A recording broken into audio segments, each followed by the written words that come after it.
Maraming mga nagtatanong bakit daw yung antena pag nilagay sa sobrang taas is mahina daw yung internet dito sa baba. Pero pag nasa baba daw yung antena is malakas naman daw yung signal sa mga malapit na bahay. Ito yung income namin ngayong araw.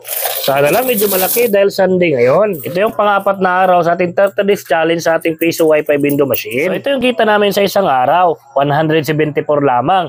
Maliit siya pero okay lang. Sino ba naman yung magbibigay sa atin ng 174 sa isang araw? Hey, what's up? Good morning. So ngayong araw, mag-install kami ng 2 Piso Wi-Fi window machine. Ipa-fiber namin. Kita niyo yung Piso Wi-Fi na yan? Diyan namin kukunin yung internet. Ipa-fiber namin galing dyan. So yung Mediacom, ilalagay lang namin sa loob ng Piso Wi-Fi.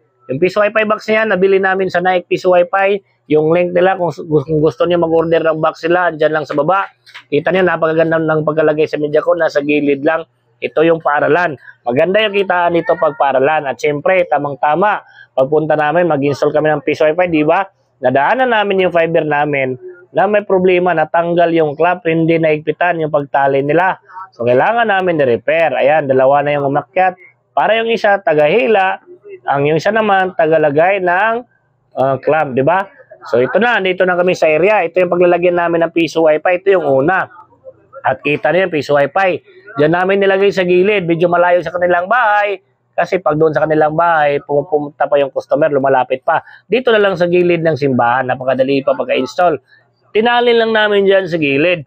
Ayan yung ating router, yung Mediacom natin. Yung receiver, direct naman yung ating Mediacom, yung fiber natin. Nilagyan natin ng A, yung sender para sa another area na naman. Ayan yung Piso Wi-Fi namin. Diyan namin nilagay yung AP. Di na namin itinaas. Bakit pa namin itataas? Kasi bakit pa namin kailangan itaas? Wala namang mga bahay doon sa malayo. Yung mga bahay lang is nasa gilid-gilid lang, no? So kung malayo yung mga bahay, kailangan nyo itaas yung AP or antenna para yung mga bahay na nasa malayo makakonect. Pero kung malapit lang yung mga bahay, dito nyo na ilagay sa malapit lang, di ba? So ito yung pangalawa. Natapos na namin na-install. Maraming salamat.